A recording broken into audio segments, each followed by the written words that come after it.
Thomas was a tank engine who lived at a big station. He had 6 small wheels, a short stumpy funnel, a short stumpy boiler, and a short stumpy dome.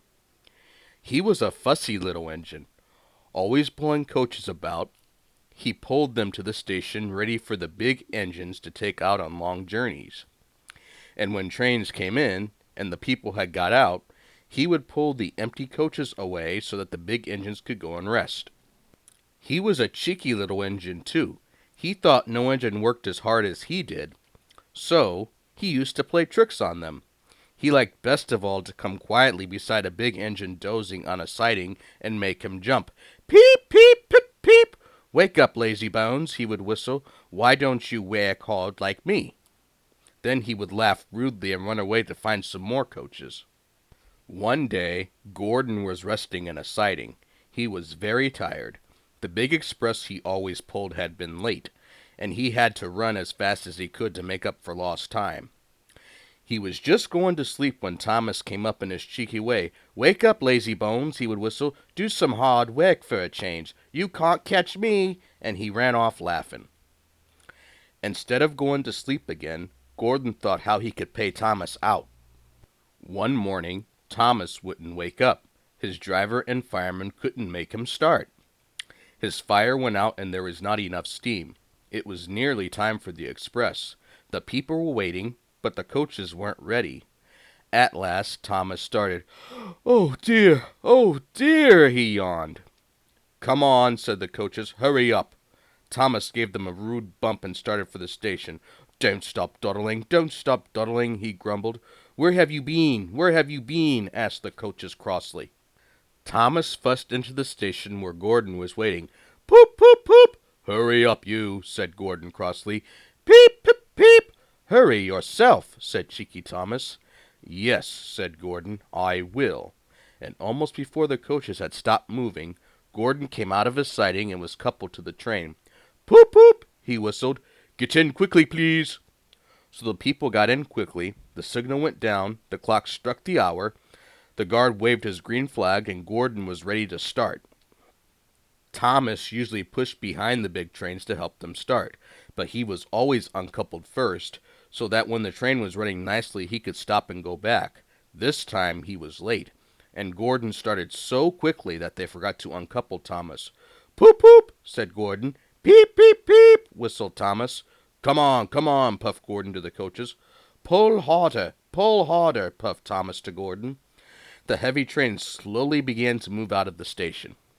The train went faster and faster, too fast for Thomas. He wanted to stop, but he couldn't.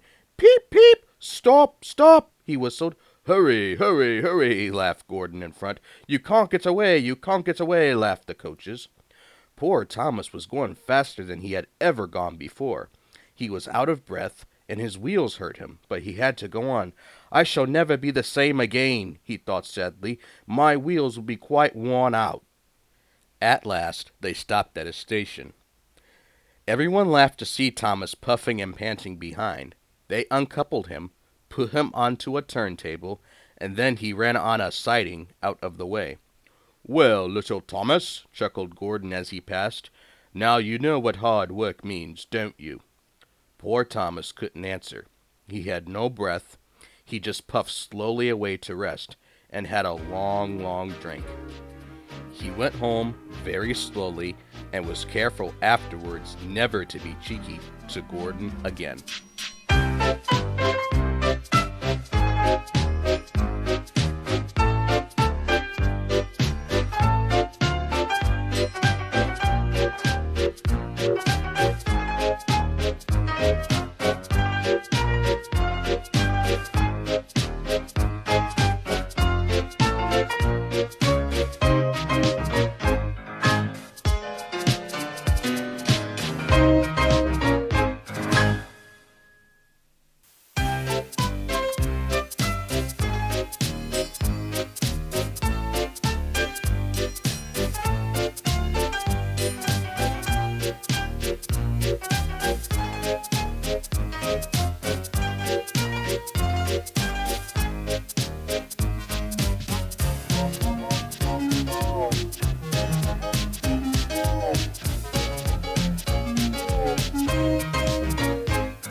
Thomas often grumbled because he was not allowed to pull passenger trains. The other engines laughed. "You're too impatient," they said. "You'd be sure to leave something behind." "Rubbish," said Thomas crossly. "You just wait. I'll show you." One night he and Henry were alone. Henry was ill. The men worked hard, but he didn't get better. Now, Henry usually pulled the first train in the morning, and Thomas had to get his coaches ready. "If Henry is ill," he thought, "perhaps I shall pull his train." Thomas ran to find the coaches. Come along," he fussed. "There's plenty of time, there's plenty of time," grumbled the coaches. He took them to the platform and wanted to run in front at once. But his driver wouldn't let him. "Don't be impatient, Thomas," he said. So Thomas waited and waited. The people got in. The guard and station master walked up and down. The porters banged the doors, and still Henry didn't come. Thomas got more and more excited every minute. The fat director came out of his office to see what was the matter, and the guard and the station master told him about Henry. "Find another engine," he ordered. "There's only Thomas," they said. "You'll have to do it then, Thomas. Be quick now." So Thomas ran round to the front and backed down on the coaches ready to start. "Don't be impatient," said his driver. "Wait till everything is ready." But Thomas was too excited to listen to a word he said. What happened then, no one knows. Perhaps they forgot to couple Thomas to the train. Perhaps Thomas was too impatient to wait till they were ready. Or perhaps his driver pulled the lever by mistake. Anyhow, Thomas started. People shouted and waved at him, but he didn't stop. "They're waving because I'm such a splendid engine," he thought importantly. "Henry says it's hard to pull trains, but I think it's easy. Hurry, hurry, hurry," he puffed, pretending to be like Gordon. As he passed the first signal box, he saw the men leaning out, waving and shouting.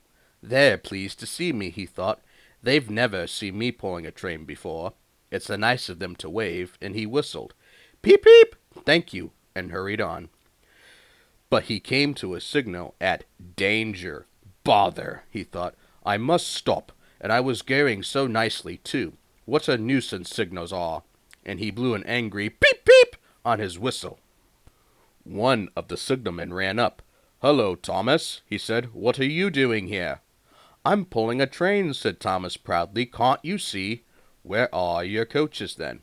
Thomas looked back. "Why, bless me," he said, "if we haven't left them behind." "Yes," said the signalman. "You better go back quickly and fetch them." Poor Thomas was so sad he nearly cried. "Cheer up," said his driver. "Let's go back quickly and try again." At the station, all the passengers were talking at once. They were telling the fat director, the station master, and the guard what a bad railway it was. But when Thomas came back, they saw how sad he was. They couldn't be cross. So they coupled him to the train, and this time he really pulled it.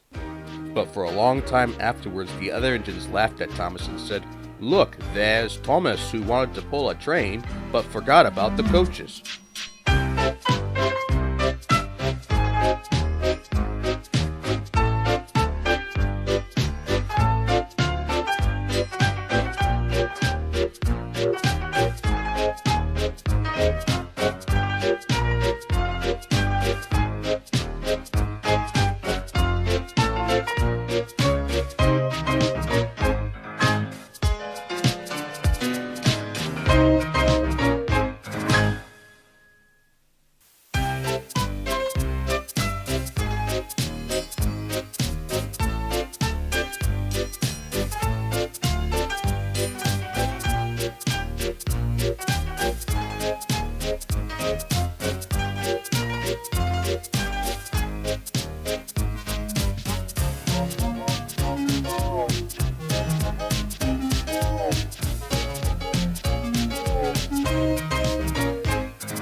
Thomas used to grumble in the shed at night.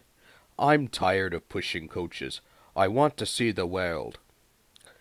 The others didn't take much notice, for Thomas was a little engine with a long tongue. But one night Edward came to the shed. He was a kind little engine and felt sorry for Thomas. "I've got some trucks to take home tomorrow," he told him. "If you take them instead, I'll push coaches in the yard." "Thank you," said Thomas. "That will be nice." So they asked their drivers next morning, and when they said yes, Thomas ran happily to find the trucks. Now, trucks are silly and noisy. They talk a lot and don't attend to what they are doing. They do not listen to their engine, and when he stops, they bump into each other, screaming, "Oh, oh, oh, oh, oh! Whatever is happening?" And I'm sorry to say they played tricks on an engine who was not used to them. Edward knew all about trucks. He warned Thomas to be careful, but Thomas was too excited to listen. The shunter fastened the coupling, and when the signal dropped, Thomas was ready.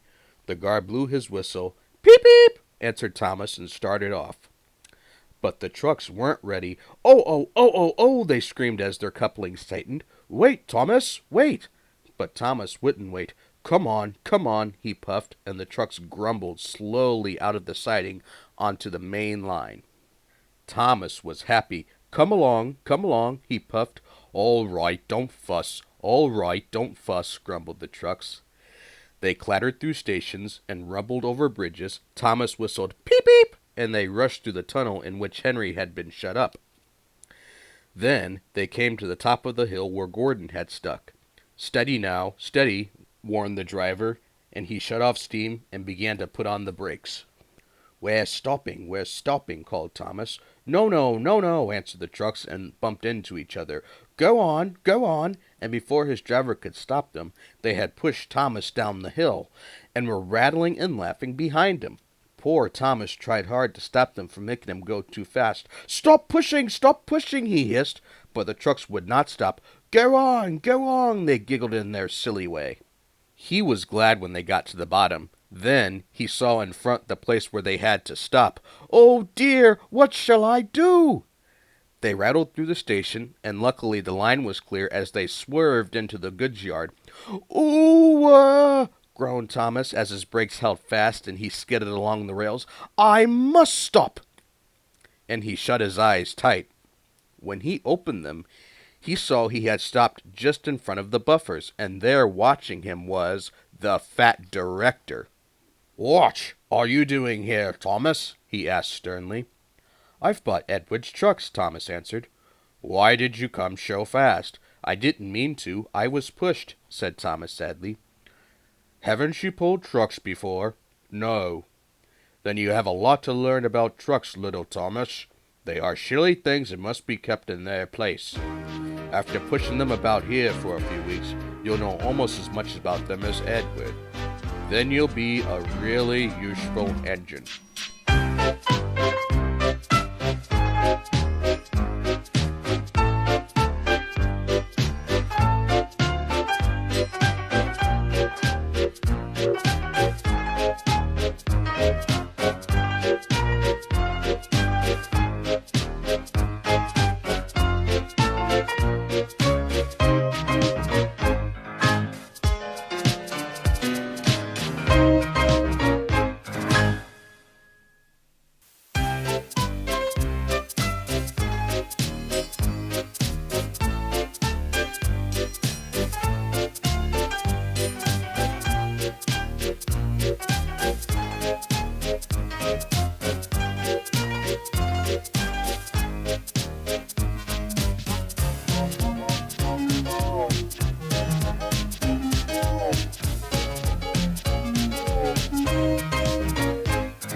Every day, the fat director came to the station to catch his train.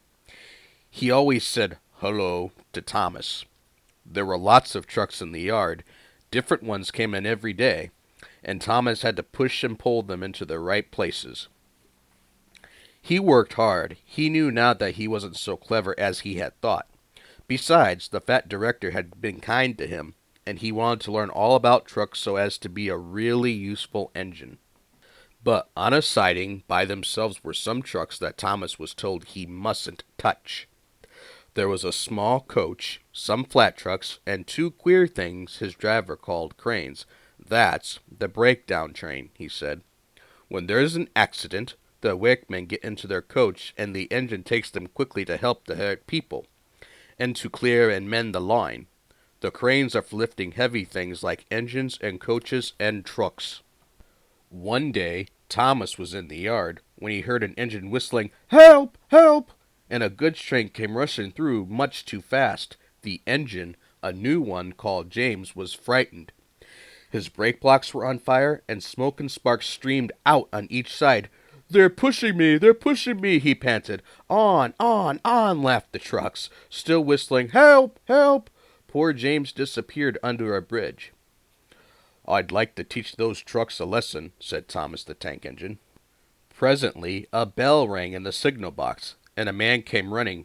"James is off the line! The breakdown train! Quickly!" he shouted. So Thomas was coupled on, the workmen jumped into their coach, and off they went. Thomas worked his hardest. "Hurry, hurry, hurry," he puffed, and this time he wasn't pretending to be like Gordon. He really meant it. "Bother those trucks and their tricks," he thought. "I hope poor James isn't hurt." They found James and the trucks at a bend in the line. The brakeman, the last few trucks were on the rails, but the front ones were piled in a heap. James was in a field with the cow looking at him, and his driver and fireman were feeling him all over to see if he was hurt. "Never mind, James," they said. "It wasn't your fault. It was those wooden brakes they gave you. We always said they were no good." Thomas pushed the breakdown train alongside. Then he pulled the unhurt trucks out of the way. "Oh, dear! Oh, dear!" they groaned. "Serves you right. Serves you right," puffed Thomas crossly. When the men put other trucks on the line, he pulled them away too. He was hard at work puffing backwards and forwards all afternoon. "This'll teach you a lesson, this'll teach you a lesson," he told the trucks, and they answered, "Yes, it will, yes, it will," in a sad, groany, creaky sort of voice. They left the broken trucks and mended the line. Then with two cranes they put James back on the rails. He tried to move, but he couldn't, so Thomas helped him back to the shed. The fat director was waiting anxiously for them. "Well, Thomas," he said kindly, "I've heard all about it, and I'm very pleased with you. You are a really useful engine. James shall have some proper brakes and a new coat of paint, and you shall have a branch line all to yourself." "Oh, sir," said Thomas happily. Now Thomas is as happy as can be. He has a branch line all to himself, and puffs proudly backwards and forwards with two coaches all day. He is never lonely because there is always some engine to talk to at the junction. Edward and Henry stop quite often and tell him the news. Gordon is always in a hurry and does not stop, but he never forgets to say "poop poop" to little Thomas, and Thomas always whistles "peep peep" in return.